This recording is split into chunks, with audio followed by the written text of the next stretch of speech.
All right. Hi there. Good morning, everyone. Bill Barhydt here, CEO of Abra. This is Money Talks. This week, I'm going to give you some thoughts on where all of this craziness is going. One of the most volatile weeks we've seen in equities and crypto in quite a while. We're also going to dig deeper into investing in Web3. I'm joined this week by Marissa Kim, a new general partner in our new asset management division at Abra.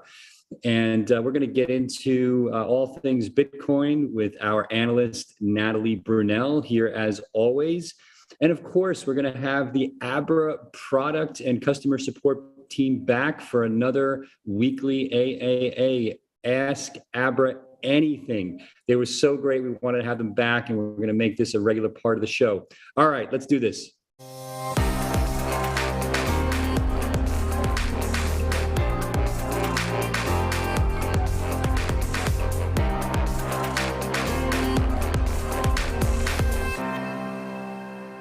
Okay, so rough week in the markets. I tweeted a few minutes ago, Bitcoin is set for its first 6-week pullback since 2014. Right, that's 8 years. So what does this mean?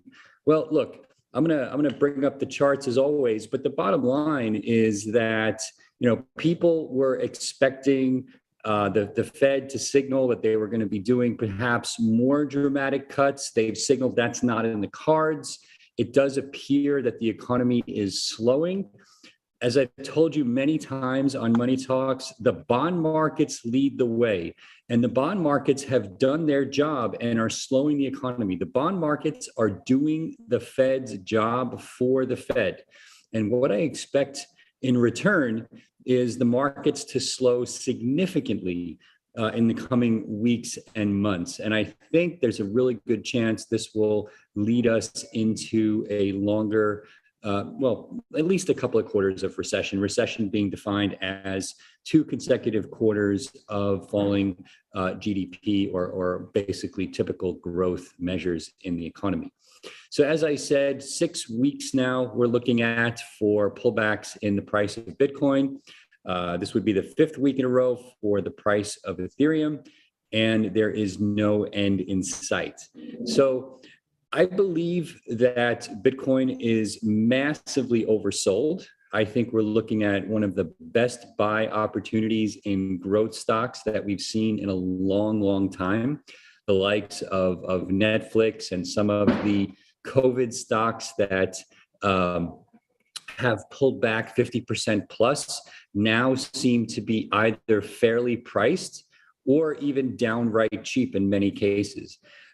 We focus a little bit more on crypto here. We do get into stocks every once in a while as it relates to the broader markets.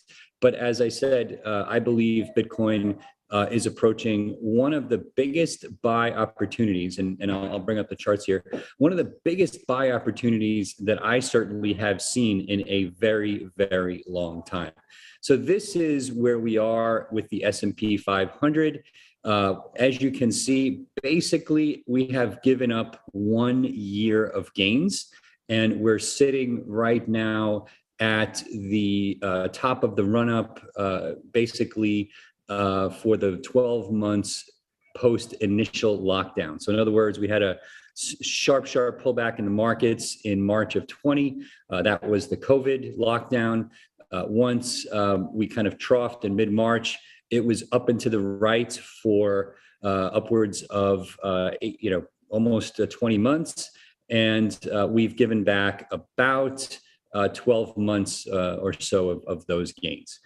And as I said, it actually looks. Let me try to zoom in here on this weekly candle so you can see it.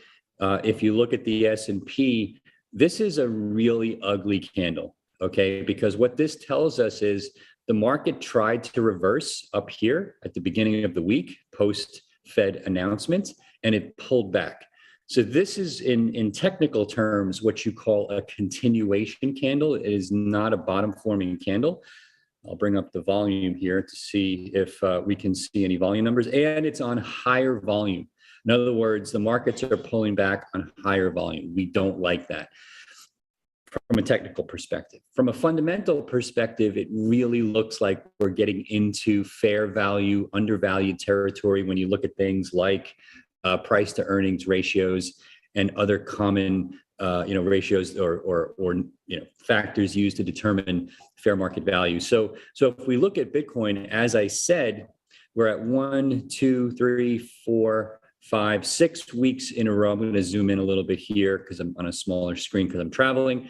You can see 6 weeks in a row of pullbacks.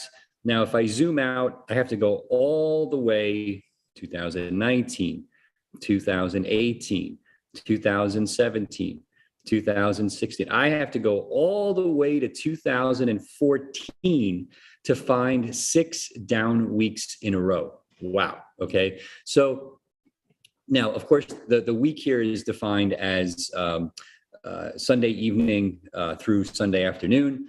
And that means, of course, we could rally 7% in the next 2 days, which would give us an up week. If I was a betting man, which I'm not, I would say that's unlikely to happen, but we'll see. But it looks very likely at this point we're going to have our 6th down week in a row. So the bottom line is Bitcoin is way oversold, in my opinion.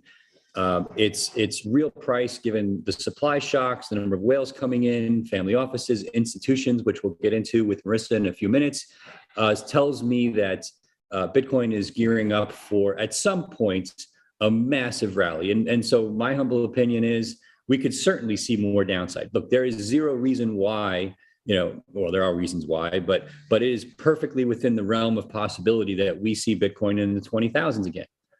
I don't think it's going to happen, but it's possible, right? But what I do believe is going to happen, whether it's from a base of 25,000, 30,000, or 35,000, that at some point we're going to see a massive 10 to 15x run in Bitcoin and probably an even bigger run in Ethereum. Now, I have no crystal ball.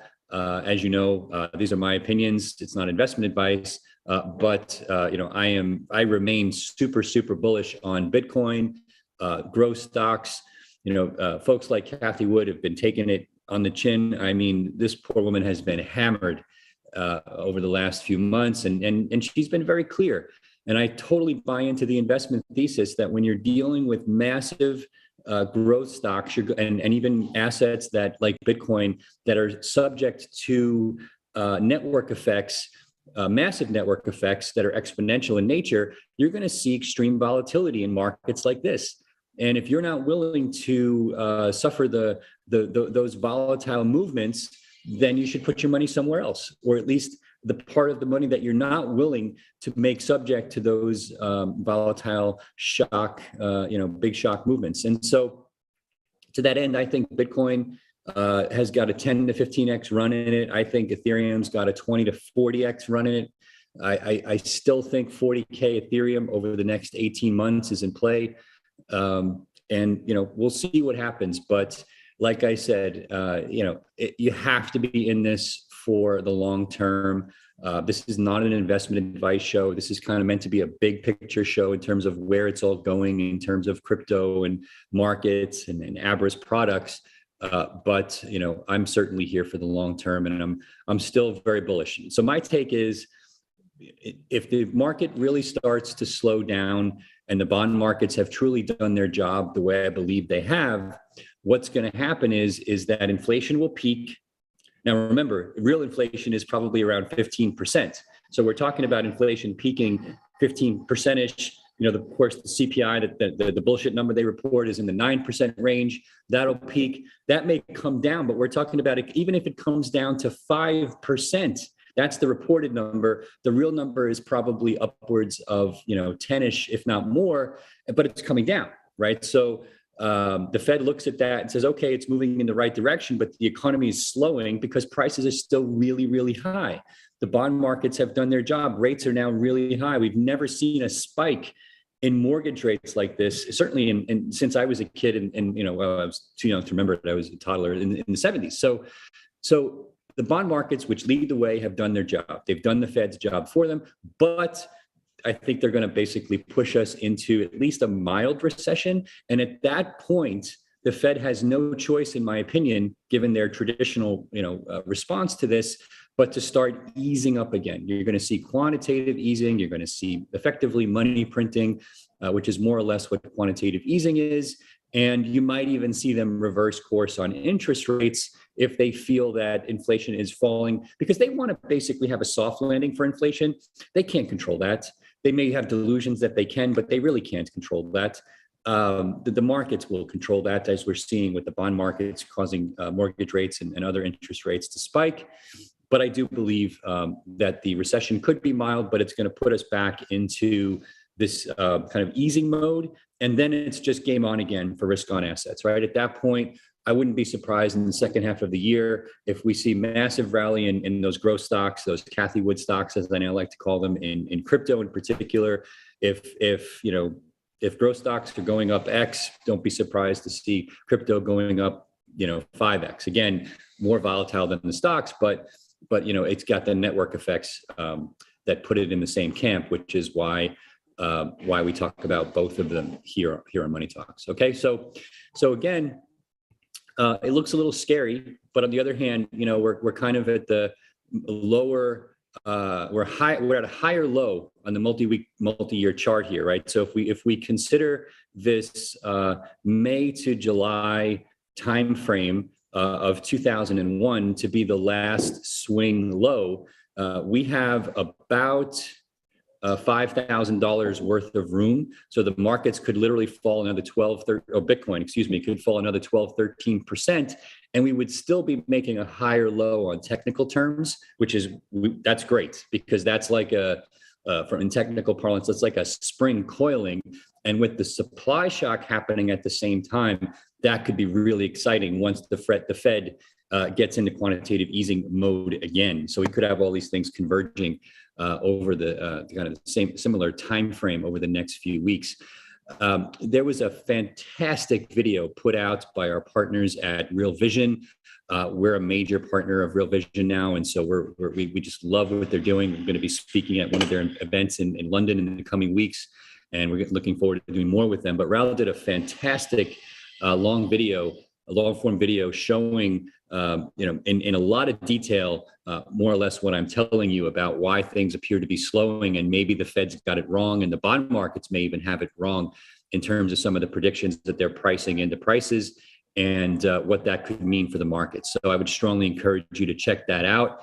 And we'll get into that. If you have any questions in the AMA, the AAA, I guess we're calling it now, I'd be happy to get into that. Okay, so enough on the charts. Let's stop this. I'll come back to this later during the AMA section of the show. But I want to get to Natalie and Marissa. So Natalie's going to be up next with some news about, Warren Buffett's comments on crypto, of course, everybody's talking about, Joe Rogan's really interesting comments on Bitcoin and crypto. And of course, Marissa's going to join me to talk about our new Abra Capital Management group, her thoughts on Web3, where this is all going. Is this the right time to be investing in Web3 and this new token economy, or is it a bad time to be putting money to work? So, but first, as you know, buying crypto is something that should be super, super easy. It shouldn't be difficult. That's why we've made Abra one of the simplest apps to purchase and use crypto. So check out this video on all the different ways you can add money to your Abra account and start trading now. Funding your Abra account is easy. Just open the app, then tap Add Money. To buy with your Visa or MasterCard, tap the app. Click Bitcoin through Simplex. Open in your web browser. Enter the amount, then paste your Abra wallet address and tap Continue. To transfer money from your bank account, tap on ACH Transfer, add a new bank account, Continue. Then select your bank. Enter your username and password. Confirm your identity with a code. Select account, enter an amount, and confirm. For a wire transfer, tap Bank Wire Transfer. Then tap Wire Instructions. Log on to your bank's online banking page, then initiate a wire transfer. Follow the instructions on the Abra app to input your account, then send your wire. Transferring crypto is simple. Tap Deposit Cryptocurrency, then select the coin you're transferring. The Abra app gives you the receive address to send your funds to. Funding is easy with Abra. All right, welcome back. So Abra Bitcoin Analyst Natalie Brunell is here with some huge names taking a stance on Bitcoin. We're seeing the likes of Warren Buffett, Paul Tudor Jones, Joe Rogan, Goldman Sachs issuing loans, getting into Abra's territory. So Natalie, tell us about what's going on. Hi, Bill. Happy Friday. Well, what a week for Bitcoin. We saw a major sell-off just about 24 hours after the Wednesday Federal Reserve meeting, and Bitcoin came tumbling down with all the stocks, all the stock indices. And I know a lot of people are really stressed to see all the red, but you know what? I'm happy to say I picked up more sats around the low $36,000 range, and I'm confident I will be happy I did in the long run. But that said, many people are expecting the price to go even lower. Many are arguing that the Fed has now lost credibility. Inflation is raging, and there's a lot of uncertainty on how the Fed will accomplish a so-called softish landing. Now, Powell announced that interest rate hike of 50 basis points, and the markets actually bounced off the news into the green before coming crashing down the next day. A lot of people are going risk off. People are unwinding risky leverage bets they made, and every chart looks pretty crazy, including oil, which I have to mention because I don't know if you've seen it, but it's been making what looks like almost perfect zigzag lines down. But back to Bitcoin, for dollar cost averagers, this might be a really great accumulation opportunity. We are exactly halfway to the next halving. And I think if markets keep chopping lower, the Fed will have to step in to inject liquidity.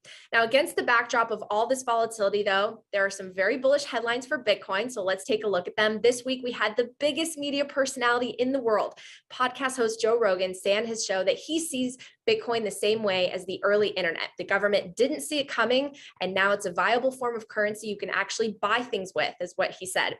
He also gave a nod to Bitcoin's decentralization and inability to be controlled by government. And his guest was Khalil Roundtree, who I actually hadn't heard of before, but Khalil shared his Bitcoin awakening and how his family never had generational wealth before Bitcoin. At about 11 million listeners per episode, wish I had that on my podcast, I'd say that was the best possible Bitcoin story to share with such a big audience. And we also had another big name getting really bullish on the space on national TV. In an interview with CNBC, legendary investor Paul Tudor Jones said, "It's hard not to be long crypto because of the intellectual capital coming into the space." And he called it a borderless internet that opens up huge possibilities. Now, of course, those statements are very stark contrast to what we heard from Warren Buffett and Charles Munger earlier this week. I'm sure many of you by now have heard that Buffett stated at his shareholder meeting that he wouldn't buy all the Bitcoin in the world for $25. I obviously disagree. And I also want to remind folks that Warren Buffett actually didn't buy Apple stock until 2016 when it was a household name. So by the time he gets around to Bitcoin, who knows? It could be $1 million a coin. And the luxury fashion giant Gucci announced this week that it will accept Bitcoin and other crypto for payments. It's part of a pilot program that was first reported by Vogue. It'll launch in just 5 US stores, with plans to extend to all stores in North America that are directly owned by the company. The only thing that's not clear is if Gucci will automatically convert the payments received in Bitcoin to fiat, or if they'll start to stack. But if you're curious about which 5 locations those stores are going to be in, they are New York City, Los Angeles, Miami, Atlanta, and Las Vegas.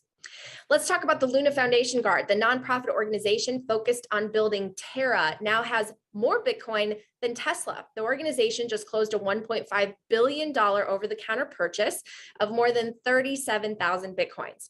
Before this latest buy, they had more than 42,000, valued at over 1.6 billion. So now they hold more than 80,000 Bitcoins on their way to acquiring what they said they wanted, which was $10 billion worth of the asset. A few more stories I'm following this week. Jack Dorsey and Michael Saylor have co-authored a letter to the EPA. That letter is actually a rebuttal to a note sent by about 24 House Democrats to the EPA asking the agency to investigate miners.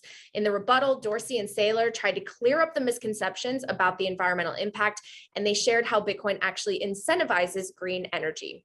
And finally, we learned a little bit more about the Goldman Sachs loan that was issued using Bitcoin as collateral. That was actually taken out by Coinbase. We now know that Coinbase collateralized its Bitcoin for a cash loan with Goldman Sachs, but the terms are undisclosed. That's the latest with Bitcoin this week. Bill, I'll send it back to you, and have a great weekend, everyone.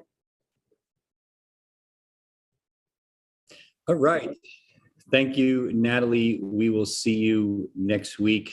As always, fantastic updates. So I'm joined by Marissa Kim, and up next, we'll discuss Abra Capital Management, all things Web3, get her take on institutional investors coming into crypto, what the opportunities are, what kind of products they're interested in, why. I'll give you maybe my take on how this might affect all of us as retail investors. I'm super excited about this. This is one of the newest and I think really most interesting things happening in crypto today. So first, why just hold your crypto when you can earn interest using Abra? We'll pay you just for keeping your money in Abra. Here's how it works.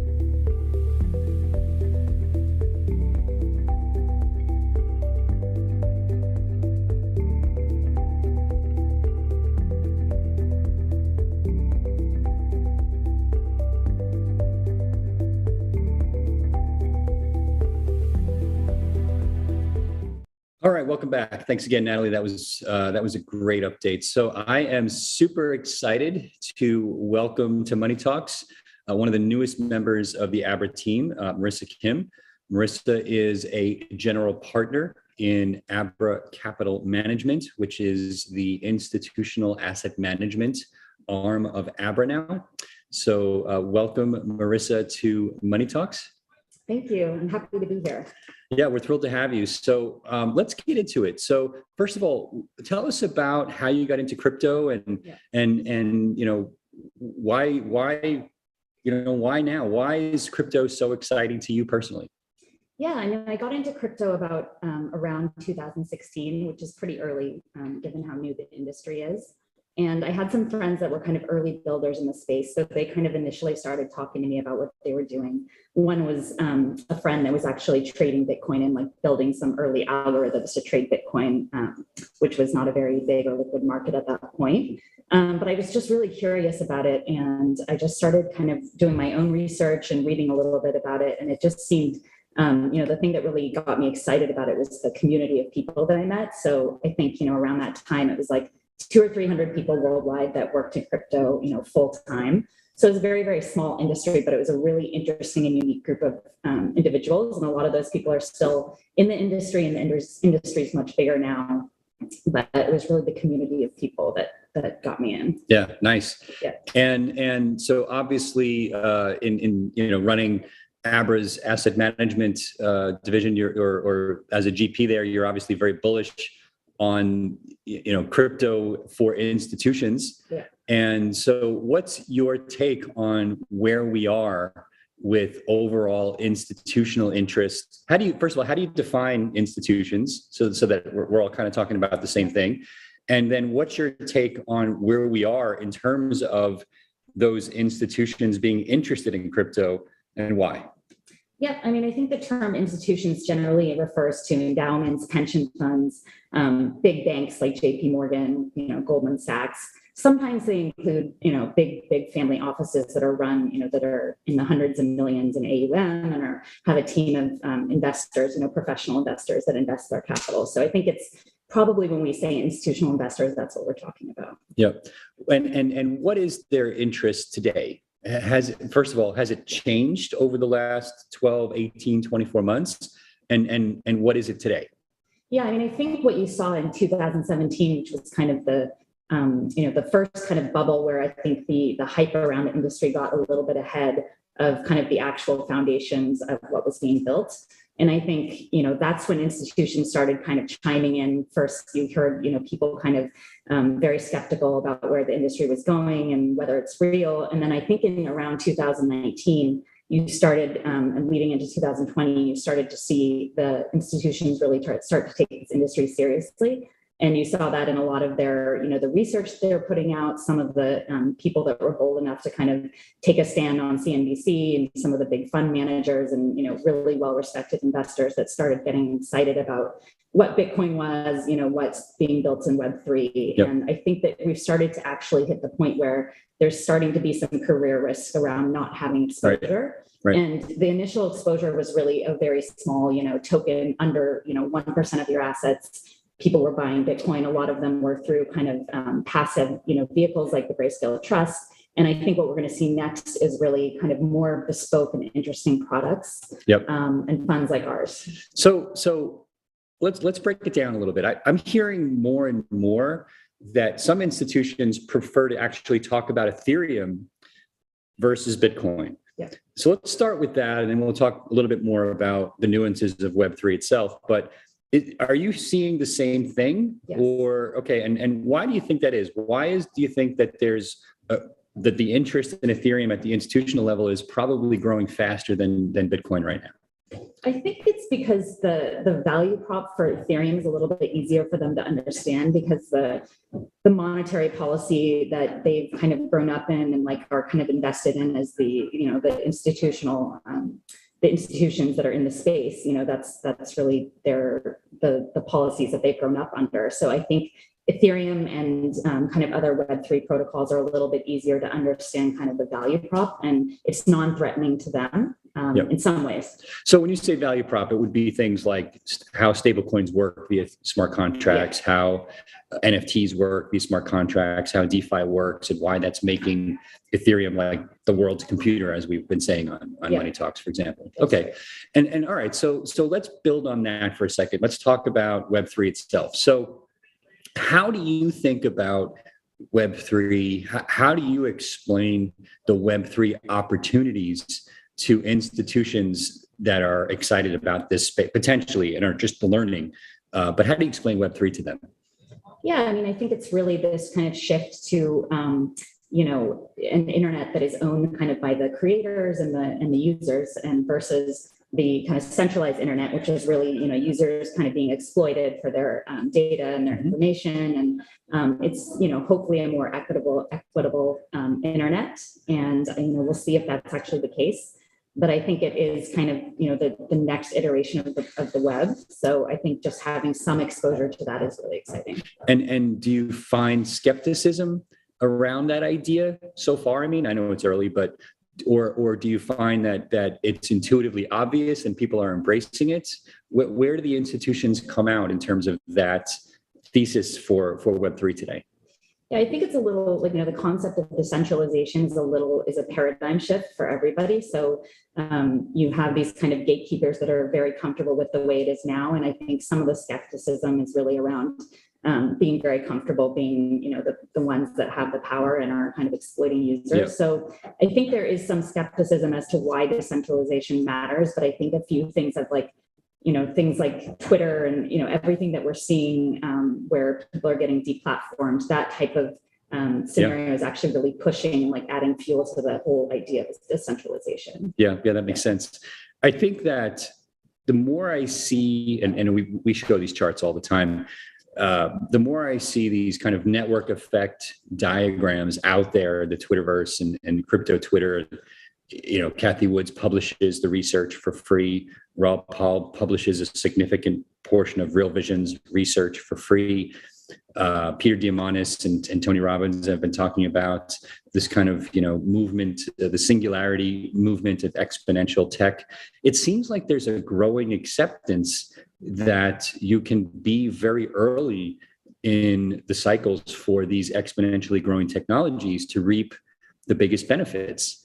And institutions are now saying, hey, it's volatile, but if we want to generate returns, we've got to be early in some of these new technologies, earlier than we might have been before, where it was mostly venture capital that was funding these new technologies. Is that, I don't know, do you have those kind of conversations with institutions now? Yeah, I think some institutions really view it as, a financial asset that can be traded just like any other commodity or any other financial asset. And then there's those that are more interested in the tech and treat it more like a venture capital. They're more interested in the fundamentals and they're comfortable with the volatility. But there's definitely a lot kind of saying, do you have any products that are, market neutral? And, we're really afraid of the volatility, which is kind of the part that we think is really exciting. So there's both camps.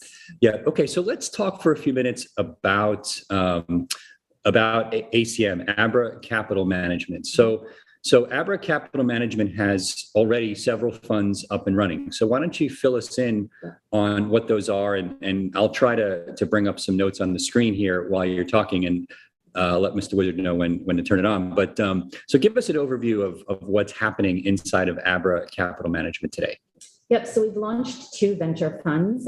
One is actually investing in tokens, and one is investing in equity and tokens, but really the same kind of thesis around where we think Web3 is going. And the difference between the 2 funds is really the liquidity. So the venture fund that's invested in equity is obviously a traditional 10-year fund. And the token fund has a 3-year lockup. So, but very similar in terms of our approach and kind of looking for asymmetric opportunities within the Web3 space and kind of leveraging our domain knowledge on this space that we've kind of built up over the years of operating and building Abra and just our own investing, kind of offering that to our clients. Yeah. So show here some of the on the screen, our viewers will be able to see an overview of some of the institutional services and products in terms of both services and funds, everything ranging from earning interest, trading, institutional borrowing. Let's dig in on the funds themselves. So talk about AAO, Venture Fund 1, high yield funds, how they work, what they do, and tell us what's up.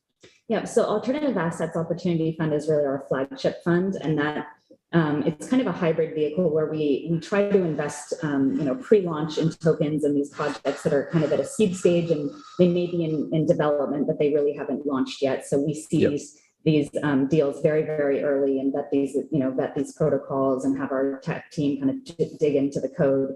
And we also invest in liquid opportunities as well, because a lot of the liquid tokens are projects that are very, very early. Some of them I would also call seed stage in terms of their adoption. So they're listed on an exchange, but there's still a lot of upside. So, and actually right now there's a lot of good opportunities to buy in the liquid token markets, as well as the pre-launch markets, which are pretty overcrowded with capital right now. And we're seeing that in the valuations being very, very high.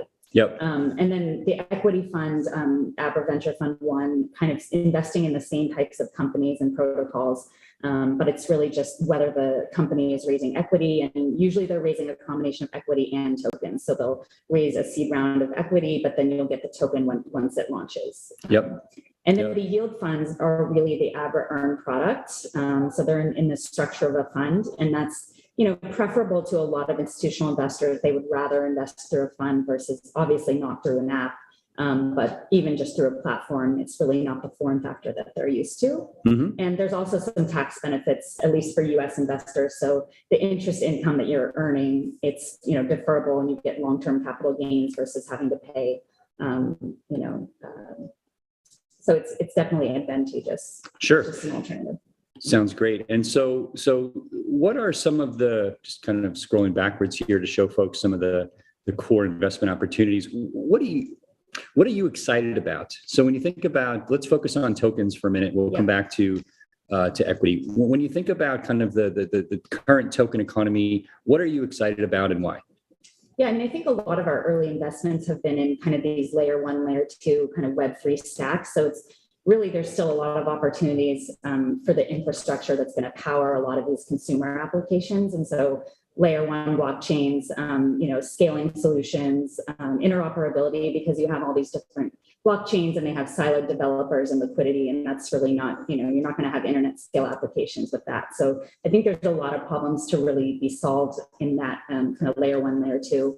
And then also DeFi is obviously a space that, we deploy assets into DeFi. So we're pretty focused on this space, and we kind of have a really good understanding as a user of what the problems are in that space. And I think there will be kind of the institutionalization of DeFi in the next couple of years, where you're going to see identity projects, insurance, and just things that institutions will need in order to start deploying assets into DeFi. But I think what's really exciting is that in the next couple of years, hopefully we'll see kind of the user experience improve, because, you know, if any of you tried to buy NFTs or use DeFi, it's really, really difficult. There's usually, you know, 15 to 20 steps in order to even access the protocol or application. So I'm really excited about kind of the next version of NFTs, you know, having more utility and then just some more user-friendly kind of metaverse and GameFi experiences. Yeah. So, yeah, fantastic. And so let's let me turn this off here so we can move on to the next topic. Sorry. And sorry, my Zoom skills are mediocre. Let's talk about the venture side now. So we have the token economy, right, which is early stage, some cases illiquid tokens, where, you know, large accredited investors, institutions want to get early access. And we are talking about accredited investors here, right? So for some of you who kind of more retail, I don't agree with the rules, but those are the rules in the US, right? So we have to deal with accredited investors for these funds. I think it's ridiculous, but like I said, we follow the rules. And now we have this idea of traditional equity, which we've never done at Abra before. But personally, we've had a lot of experience with this, right? You and I have made investments in many companies in the space. I've invested in several venture funds, particularly early stage. I'm an advisor to several venture funds. This is really exciting for me. So, you know, we have all these companies that are coming to Abra constantly for help. You know, I want Abra to use our product in the crypto space. I want Abra to list our token when our company launches. And how do you feel about why Abra is, or can you explain why Abra is uniquely positioned to generate meaningful returns and be a strong player in kind of the early stage equity part of the crypto space? Yeah, I think there's two reasons. And one is really because we are using a lot of these protocols and companies for Abra for, you know, a variety of reasons. Some in DeFi, some, you know, we're looking at DAO launch pads, we're looking at some NFT stuff and some things we haven't even announced. But I think when you look through the lens of being a user, it's a very different experience than just, you know, a traditional investor. If you're just reading a white paper and kind of looking at it from more of a passive viewpoint, it's a really different kind of investment thesis that you have, because, you know, I always tell people, if you want to understand crypto, you have to use it. So I think that's the best way to understand any product and understand like the holes in the ecosystem. So I think as an operator, we have a real advantage. And then two, I think the other thing that you alluded to is that, you know, first of all, there's too much money in the space, all chasing after the same private deals. There's several 100 million plus seed stage venture funds that are investing in crypto, which, you know, seed stage funds usually are not that large. And, you know, there's too much capital, and that makes the deals very, very competitive to get into. But we can actually offer these companies and protocols, you know, super valuable, either like being an early pilot customer of theirs, which is, you know, helps them get feedback and helps them grow. Totally. You know, we have distribution, we have, you know, a wide audience of crypto investors, both retail and institutional. We have content, we have shows like this that we can bring them on. So we have a lot of things that we can offer our investments. Yeah, I mean, it's really fun because there's so much developer, you know, activity going on in the space. You know, I'm kind of the boomer of the crypto space now, and to see all these kids coming in and just creating these crazy new projects that, you know, even I hadn't thought would be possible 12 years ago when I first got into Bitcoin, and it's just really exciting, and it's really fun to be a part of it. And, you know, other folks in Abra, you know, are able to provide due diligence because they're going really deep on the tech already inside of Abra for our own needs, right? Whether it's our product team or our engineering team or even our marketing team for that matter. So I think it's fantastic. And so we've also, you know, without giving too much away now, we'll probably get into it in the future, but we've also brought on some really great advisors who have a lot of experience in consumer venture, but don't have as much experience in crypto. And that's great because we can kind of complement each other in terms of how to add value and how to measure the potential for these, you know, basically kids who are trying to start really cool companies, and what it's going to take to be successful, because the reality is most startups don't make it. And that makes it very hard to pick winners and losers. And it doesn't really, I don't really want it to be our job to say, here's this person's going to be the winner and this person's going to be the loser. I think I'm actually even more excited about the potential of, okay, we need this at Abra. Our customers need this. Can we help bring this along, whether it's just financially, which is probably the least interesting part of it, but in terms of awareness, in terms of product integration, in terms of marketing, and in terms of user feedback, in terms of distribution, et cetera, et cetera. That's really interesting to me. I mean, I don't know, how do you look at all this? Yeah, I completely agree. I think, there aren't too many, because we're super, super early. There aren't too many people who have made the transition from building a great company in crypto to becoming an investor. So I think we just have a little bit of an advantage on that front, and super excited to see how it evolves. So. Yep. Yeah. And I think there's also going to be a huge amount of kind of startup consolidation in the crypto world that hasn't even started yet, partially because the valuations have been too high. And that's going to change. It's one thing we haven't really talked about. I mean, in the kind of, let's call it the non-crypto venture world, whether it's early stage or private equity, valuations have plummeted, right? We haven't totally seen that yet in crypto, right? I mean, for early stage private equity, the valuations have come down, but not to the extent that they have in other markets. Is that fair? Yes, the crypto valuations, especially for the protocol companies, are very, very high. You'll see seed stage companies raising it at 50 million to anywhere from 50 million to a couple $100 million valuation pre-product. We've actually seen a lot of either college dropouts or people who are kind of taking a semester off and building and launching a product, at a hackathon, and then they go and raise, $20 million on a seed stage product at a crazy valuation. So that does give us a little bit of pause, and we're very careful about how we think about investing and participating in those deals. But it is what it is. There's a lot of money that's very excited to invest in the space. Yeah, I agree. I agree.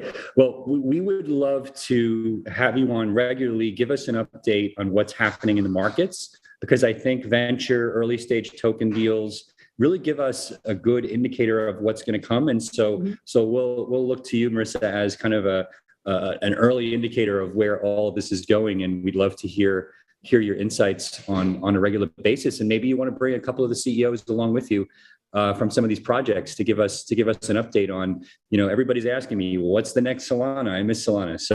So you can give us some insights with some of these awesome CEOs that we're working with now. And, I think I'm going to be at MIT in a few weeks, and maybe we'll even do a show from there. Great, thank you. Yeah. Well, anyway, thank you so much for joining us. We're thrilled to have you at Abra. I know we've been working together for a couple of years on this, and I'm really excited about the potential here. So thanks for joining us on Money Talks. Thank you.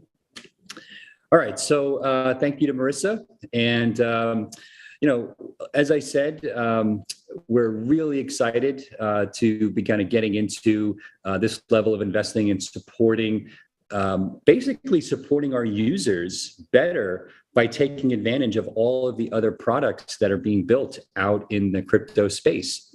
So up next, we're going to have some other members of the Abra team to join us for What's New on Abra.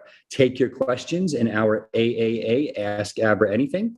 But first, trading crypto is the backbone of Abra, right? We created the app to make it simple, safe, secure for anyone to make trades on Abra. Take a look. Trading on Abra is easy. Just click the exchange button. Tap the source you'd like to trade, tap on what you'd like to trade it for, type in the amount, then click Trade. Tap, type, trade. Totally easy on Abra. All right, welcome back. So we've got, of course, you know them already if you've been watching Money Talks. We've got Deepak Ghosh, Abra's VP of Product. Some of you know him as the Grizzly Adams of crypto. Some of you now know him apparently as the Brad Pitt of crypto. We've got Tanner Nelson, our Director of Customer Support, and Deepak and Tanner are going to take some of our collective questions here on all things Abra. Welcome back, guys. Get you up here. There we go. Hey, everyone. Thanks for having me. Welcome back to Money Talks. Good to see you guys. All right, so lots of comments coming in. Let's see. So there was one question off the bat. I think there's some confusion about Abra Borrow. Smithy Smith writes, if I use Borrow, won't I be screwed if BTC rises by 30%? Won't I owe 30% more? So why don't you clarify what's going on with Borrow and how that works and how the collateral works? So Deepak, will let you start off with that, and Tanner, feel free to jump in. Oh, I think you might be on mute, Deepak. I'm sorry. Yes, now I'm here. Okay. So yeah, if BTC rises by 30%, yeah, it's going to be fantastic for you. So the way it works is when you put your collateral into Borrow, it's still yours. It's just held by us, and you're taking a loan against that collateral from us. So it's still yours, and you will enjoy all of the BTC appreciation. There's no questions about that. The only thing that might happen is that as your value of the collateral goes up, you might be able to take more loan because your LTV has now gone down because your value of collateral has gone up. So, so there's you absolutely enjoy the appreciation of the collateral itself, and you're able to, perhaps create some working capital out of it. So that's basically how Abra Borrow works. Yeah. For our producer, can we bring Marissa back in? We've got a couple of questions. I think maybe we should integrate her into this. I don't know if that's possible. We'll follow up with another question while we're bringing her back in. So lots of questions here. Obviously, the question of the week continues to be on CPERX trading, CPRX. You want to talk about that and give us an update, guys, on what's going on there? Yeah, so we obviously the number one thing that we get from our audience and users. So we are still working very hard at it. It is, the plan is to open up trading on CPERX as soon as we launch market orders. The way the market orders infrastructure works here is entirely different from the way trading has worked at Abra prior to this. And so, given the complexity of the changes that we're talking about, going from what we used to do traditionally in trading to market orders, it is a very complex project, and the team, ran into a bunch of issues at the tail end of when we were preparing to go to market with it, and so they're working through that right now. So hopefully we launch market orders in the next week or so, maybe 2 weeks. And just as soon as that happens, we'll open up trading for CPERX. So again, I mean, we try really hard to not put out an experience that's buggy, that's less than ideal to our users, sure. and that's basic philosophy that we operate against. And so that's where CPERX is today. Yeah. So Tanner, are there any other kind of inbound questions related to CPERX or AbraPerks that we're getting a lot of that we wanted to address before? I've got a ton of questions being stacked up here, so I want to get into other issues, but let's kind of batch the CPERX discussion here. What are there any other questions that we're not addressing that you think are worth mentioning right now? I think one of the big questions is just helping folks understand why we're doing what we're doing. Mm-hmm. Yeah. So can be more specific. It really is because we want to create like a healthy market. And I would love to hear insights from you, Bill, and Deepak as well. But why is it that we're doing what we're doing? In terms of the CPERX rollouts over the last few months? Yeah, sure. So, yep. So effectively, the Crypto Banking Alliance in Switzerland, they created a new token. It's brand new, didn't exist before. And we love the model. We agreed to adopt the token as the backbone for AbraPerks, which is going to become the backbone for a lot of new features we're going to be launching in the coming weeks and months. And I'm really excited about it. Okay. But it's new. It's not yet listed on a lot of places. It was basically a big global test for us to get it out there. And we were basically doing these airdrops and giveaways for free, which we continue to do. And part of the problem for having a new token, which isn't listed in a lot of places, and we run a token fund, so we're well aware of the liquidity issues of dealing with a token that's not very liquid yet, is that if you trade in large amounts, you actually can get really screwed on the spread. In other words, if you see the price is, let's say, 10 cents, right? That's not reflected in the price of the order book. That's just the price of the last trade. So in other words, if you go in and say, I'm expecting to buy $5,000 worth of CPERCs at 10 cents, and you put in a $5,000 order, you're not going to be paying 10 cents, right? You're going to be paying probably 13, 14 cents, right? And then you're going to feel like you got completely screwed on the trade because the liquidity isn't there. Now, our new market order system that Deepak was referring to addresses this issue by basically putting consumer protections in place, which we'll give you demos of. I think we've showed you in the past, but we'll give you demos of in the probably next week's show. And it basically tells you, hey, be very careful. And it does this for all of the tokens in Abra, by the way, not just CPERCs. Basically gives you, very specific advice saying, if you do this trade right now, you may get screwed on the spread. That has nothing to do with Abra. That's the market dynamics at play, meaning there's not enough sellers to give you the price that you're expecting. And so when we have to go deeper into the order book to fill your order, you're going to get screwed on the price. And it warns you about that. We don't have those warnings in place today. They're coming with this new market order system. So you're going to see a big difference if you're trading less liquid tokens, including CPERCs, because it's very early and we hope it gets listed on lots of exchanges. And by the way, we would love for our army of supporters at Abra to start hounding. I remember 2 years ago, before we listed Digibyte, I couldn't turn around online. I'm not exaggerating. I couldn't turn around online without somebody asking me to list Digibyte. It was unbelievable. It was the most coordinated effort of getting my attention in my entire life. And we need people to be doing this with Coinbase and Binance and FTX, because we don't control those companies, right? We would love for them to list CPERCs because it will help us in the future and it will help all of you in the future, I promise. But you need to start hounding them to list CPERCs. You go find Brian, go find CZ, go find Sam, and start basically pinging them on every single tweet they do, just like you did to me for basically a year, and get them to list CPERCs. It will help all of us. But the bottom line is, we really need these market protections in place to keep our customers from getting screwed. And I know a lot of you don't like that. You're just like, hey, it's my money. Let me do what I want. This was free, basically a free new token that we airdropped from heaven onto our users.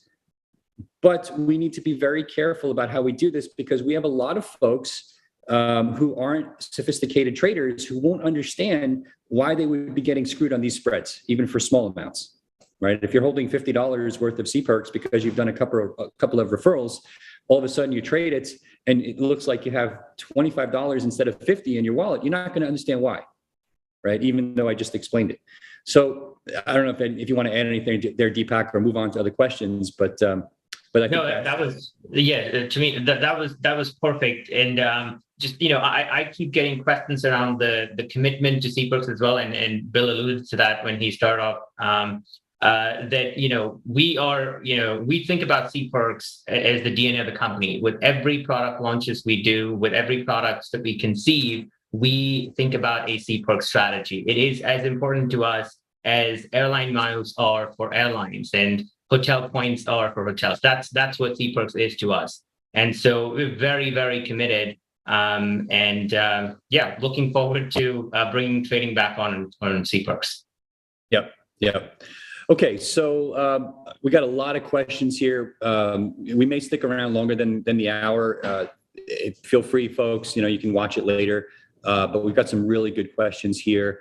Marissa, we had a question on accredited investors. Mm-hmm. Are Abra funds only for accredited investors? Can you explain for some folks who aren't clear what that means? What is the distinction between an accredited and non-accredited investor? And how does that relate to Abra's funds? Yeah, so the accredited investors, concept that the SEC came up with many, many years ago. And it's really just to protect investors and require some level of sophistication.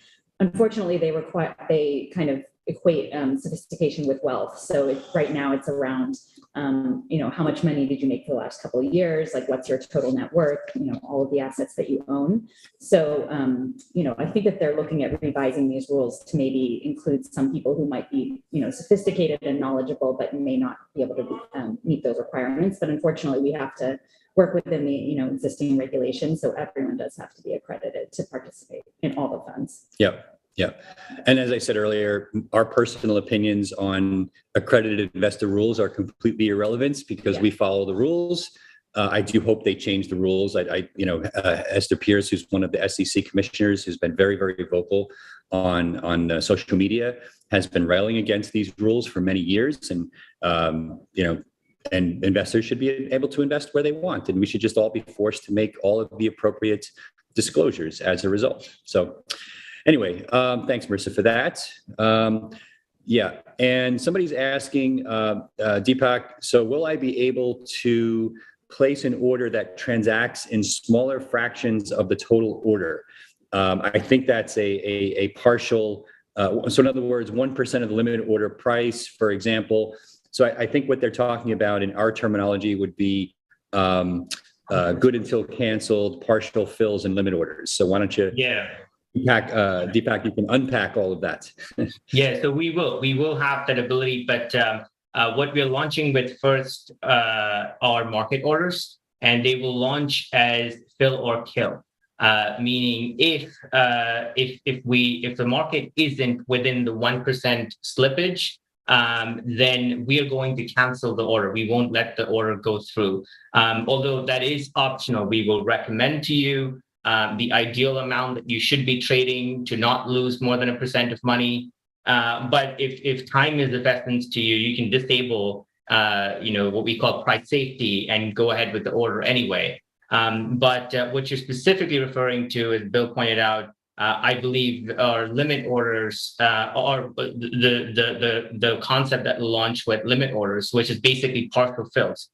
So if the market moves into the 1% range, but not with the entire volume that you wanted to trade, then instead of canceling it altogether right now with our first order, first launch, we're going to do a partial fill. So as much as we can fill from the volume that you place the trade for, we will fill, and then the rest of it will keep it in the order books, and it'll come back. The market comes back again. We'll keep trying to fill, and we'll keep doing it over and over again until either you cancel or the order is filled. Yeah, it's really awesome. I mean, I think what the team has done is, as a user, I'll say now, we've taken more sophisticated order entry types and made them really accessible to the average just investor who doesn't really understand the nuances of limit orders and market orders and stop orders and partial fills and good till canceled, which I'm guessing a lot of you don't have experience with. And that's great. We're making that really easy. So in other words, you're waiting for Bitcoin to hit 50,000. You want to set a sell order. Hey, if it reaches 49,500, just sell it for me. And it'll do that, right? It was once we had the limit orders live in a few weeks. Okay, good answer, Deepak. So a couple of other questions here I think are really interesting. Smithy Smith was following up and said, what's the downside of the borrow function? Well, I'll give you two things, Smithy. One, obviously it's a loan. You've got to pay back the loan. And then the second piece of that is you need to be sensitive to the loan to value ratio you choose. So you go into the Abra app on your phone, and when you go to borrow, if it's available in your state or country, you choose what percentage of your Bitcoin and Ethereum you want to borrow against. The lower the percentage you borrow, the lower the risk that you're going to have an automatic sell or get a capital call against your loan. Because if the price of Bitcoin falls a lot, like let's say more than 50%, you might run the risk of having to add more Bitcoin or having a small amount of Bitcoin or Ethereum liquidated. But if you take out, let's say, a 15% loan to value ratio, which is a very small loan to value ratio, one will give you that loan at zero interest. No one else in the crypto space will do that.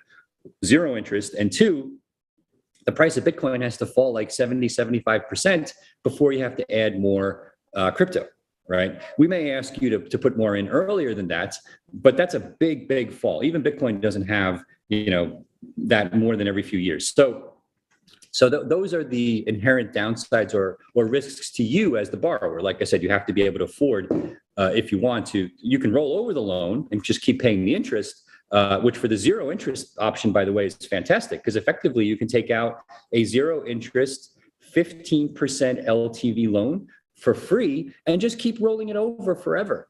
Where else have you ever seen a deal like that? Okay. Can I just add, Bill, that from our competitors, you might see at least one of our competitors give you 0% loan, but keep in mind that they do that for their highest tier members of their rewards program. What Bill is talking about, which is our 15% LTV, 0% loan, that is available to all. It has nothing to do with the rewards tier. That is available to all, and that is, to my knowledge, we're the only service that does that. Yep.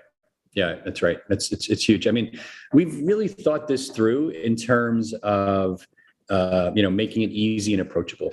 So so thanks for that. So Betty, yes, limit orders are going to be introduced after market orders in the coming weeks. So stay tuned for that. So I'm going to do let's see, 2 more questions because we're on the hour. I think next time I'm gonna change this up a little bit. We're gonna leave more time for questions because we're getting to them too late. Because I think people are really excited and engaged, guys, with these questions, and we'll get some others from the team. Maybe make it a bigger roundtable. So I'm getting the standard weekly question on when Abra is going to have a card product. I don't know if you want to even talk about it, Deepak. But feel free to chime in.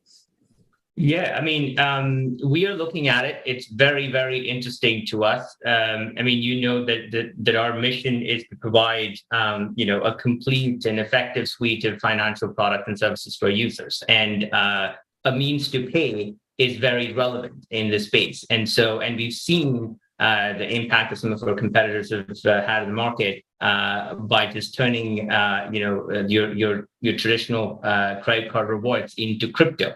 And so it's very interesting to us. We're looking at it very, very carefully. And I want to, without giving in too much, I want to say that we're very excited about where this is all going at Abra. And really, I mean, I'm looking forward to being able to break news to you guys soon.